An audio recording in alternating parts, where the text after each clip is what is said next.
Ang Los Angeles Lakers ay maaaring makakuha ng matagal ng inaasam na target sa pakipag-trade na ito sa Atlanta Hawks.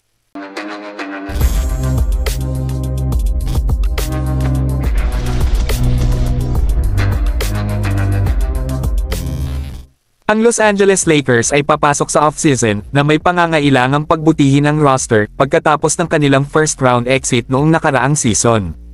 Even under a rookie head coach like JJ Redick, ang team ay masusing susuriin kung if they don't compete for a championship kasama sina LeBron James at Anthony Davis.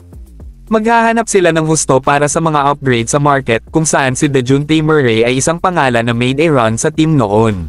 Time out muna, may trivia questions ako. Ang Atlanta Hawks are expected to move on mula kay Trae Young or DeJounte Murray pagkatapos ng 2 season na may first-round ceiling para sa franchise. Habang ang Lakers ay nakatutok din kay Young, si Murray ay magiging much better fit sa team bilang isang two-way guard na naglalaro kay LeBron James at Anthony Davis instead of a scorer tulad ni Young. As a result, ang mga franchises ay maaaring magkaroon ng isang interesting agreement para sa isang trade.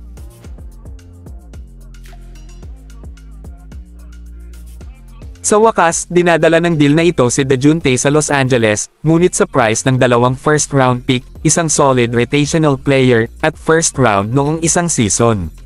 Ang Hawks ay may additional maneuverability upang to focus a rebuild sa paligid ni Young after a trade tulad nito.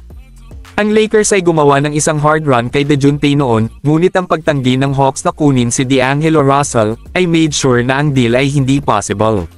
Dilo hitting free agency, oras na para kumilos ang Lakers para kay Murray, kasama ang isang frontcourt player tulad ni Hachimura, na maaaring maglaro kasama si Young.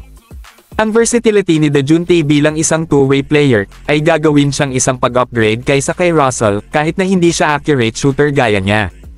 Ang pakikipag-trade para kay Murray, bago ang simula ng July, ay mainam para sa Lakers, dahil maaari nilang makuha siya na may $18.2 million salary requirement.